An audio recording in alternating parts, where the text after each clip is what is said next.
Is there a particular diet that you would follow now? What would you call it? Or? Yes, yes, I would call it and in fact, Gabriel Cousens and Brian Clements agree with me on this. It's a perpetual cleansing diet, which means at least 80% raw foods all the time, all chelating foods like the chlorophylls, the seaweeds, the algae that pull out heavy metals, that pull out radiation, that help pull out chemicals. In addition to that, as many of the vibrant, all organic, of course, vegetables and fruits that you possibly can have, because the more vibrant the color, the stronger the component, the stronger the nutrient values, and the stronger the phytonutrients. Okay. And I would call it a cleansing diet, that you're perpetually cleansing and continually not only cleansing, but actually building your body from the best possible nutrient sources that you can find. Okay, wonderful. Are there any foods that you wouldn't eat on a raw food or vegan diet?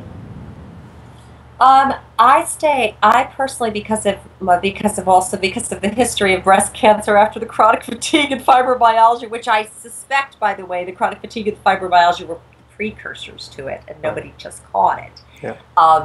I stay away from high glycemic foods always. The raw honeys of the world,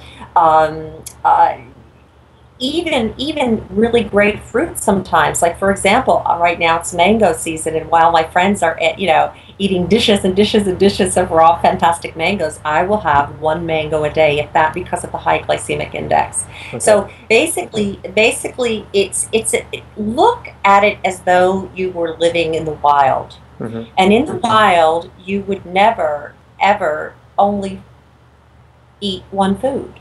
And you would cycle through different foods, just like you would cycle through the seasons, and that is the best diet for anyone, is to cycle through a variety of different foods, because every single food has a nutrient that you need, and many of which we still haven't even really discovered in terms of phytonutrients, and in a perfect ratio too.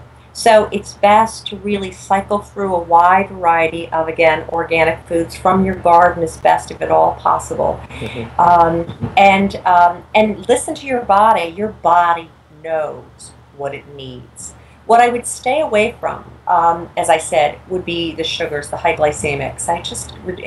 That includes even root vegetables like carrots and beets. You have to watch it. Okay. And the reason for that, just so that you know, is that radiation in particular affects our endocrine system, and our pancreas is one of our largest glands, and so you want to give your pancreas as much of a rest as possible in terms of addressing sugar up, sugar down, sugar up, sugar down. So that means you really are very careful in terms of the types of foods that you bring in that can increase your sugar levels too quickly, and therefore provoke your pancreas to respond too quickly as well.